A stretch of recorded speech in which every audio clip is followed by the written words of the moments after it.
Hey guys, it's Hannah and this is Bookwormstalk, and today I'm going to catch you up on some of my recent 5 and 4-star favorite reads. You're going to find out that I'm in my romantasy era. I finally read the ACOTAR series, and a lot of my 5 and 4 stars come from that. But first I'm going to start off with an indie favorite. This is The Co-op by Tara DeWitt. Some of the tropes in this are forced proximity, marriage of convenience. The banter is great. There's lots of pranks and it's very fun. But it also is very deep. It doesn't shy away from some deeper topics. There's a duplex that was converted to kind of like a single family living situation that they both kind of inherited. It's in Santa Cruz, California, and they've decided to renovate it and sell it for profit. But in order to do that, they have to live and work on it together to keep the costs down. The grandparent that left it to Lauren, who's our female main character, had a bit of a clause in there, knowing that it would be left with her longtime old summer fling, Declan Leeds. So that's where that comes in. It was so good. I love Tara's writing. Funny Feelings by her is my favorite. I was really, really lucky and got to beta read both of these, but that doesn't change my love for them. They were just really great, and I want everyone to read them. Next up, I'm going into the ACOTAR series. I'll go fast, though. A Court of Silver Flames, 5 stars. I'm not sure if it's my favorite over A Court of Mist and Fury, which is also 5 stars. Those are my 2 favorites. They were so good. I'm going to reread the whole series. I already miss it so much, and I finished it last week. And then A Court of Wings and Ruin got a 4-star from me. And while we're on SJM here, I read Crescent City, House of Earth and Blood. That was a 4.5 star. I really, really liked that.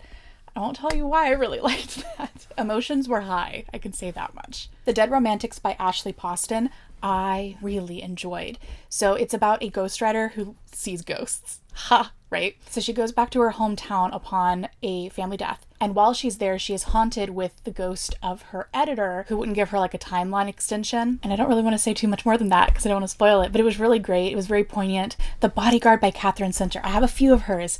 She's one of my new favorites. This one was so good. So it was it was a strong female protagonist called Hannah, who I related to a lot. It was based here in Houston, which is always fun. I love reading books based here. And she is the bodyguard, her and her company, for this celebrity who has had some bad luck with stalkers and kind of obsessive fans. The banter is great. Emotionality of the characters, I just loved it. Catherine Center is on the emotionality of characters.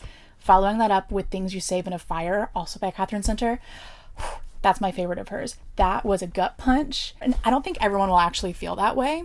Both these have been 5 stars, I forgot to mention. The main character was abandoned by her mother at a young age, and it just hit close to home in a lot of ways. She's a female firefighter, which in and of itself is challenging, but then she's kind of forced to move to a different area because of something that I won't say, and she has to start over. And I don't want to say earn their respect, but kind of just make it work in a very male-driven, pretty sexist environment. It's very empowering. I just loved that book so much. When Gracie Met the Grump by Mariana Zapata. See, I did not read a damn summary of this because she's an auto-buy author. I don't like Marvel. I don't like superheroes. I have a few exceptions, but I really don't for the most part. It's not my thing. And if it was from anyone else than her, I probably wouldn't have even tried it. But it has the caring for, caretaker trope all throughout the book. And that's one of my favorite ever tropes. I devoured this book. It was very long.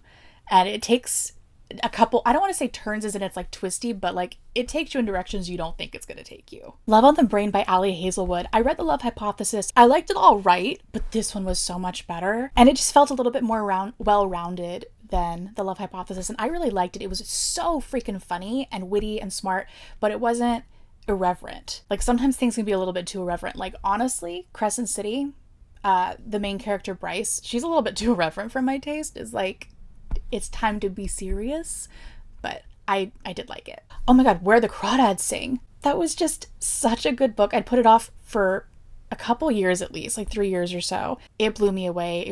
The prose was lyrical and really moving, and it was just beautiful. How to Fake It in Hollywood by Ava Wilder. It is fake dating these 2 celebrities. One's a lot lesser than the other, but the one that kind of had more notoriety needed to clean up his image, basically, and she just wanted to get more serious recognition. She wanted the opportunity to get more part. That's just how Hollywood works, because who you're seen with is a thing with your image in any way. It was a thing that their, what's it called? Management company?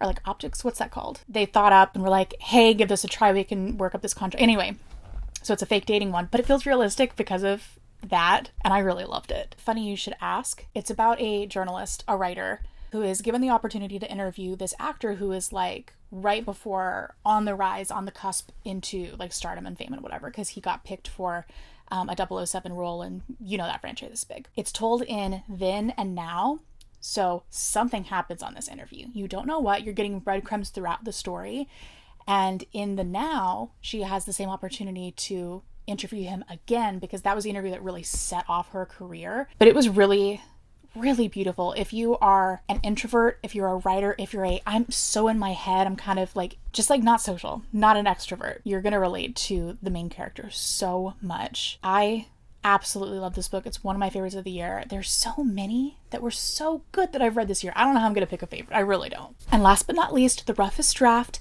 Again, it's about writers. It's about two writers who were together and were co-writing romances, and they had a very big falling out. And they had one book left in their contract, and they were putting it off as long as humanly possible, but they got the push to say, you have to give us something from the company, what's that called? The house, the publishing house. And so they're forced to kind of come together to just like get this book done as quickly as possible. But it goes into what happened back then that you don't know immediately. It's ultimately kind of like about forgiveness and reconciliation, and like these two different sides to, I don't know how to describe it, this like a writer mentality. The female protagonist, whose name I can't freaking remember at the moment, she was just so afraid of the failure aspect of it. Brings up a lot of really interesting topics. If you're a writer, I think this is like a mandatory read. So I hope that you guys enjoyed this. Please do subscribe if you did, and comment below with some of your favorite reads that you've had recently. And I'll see you next time. Bye.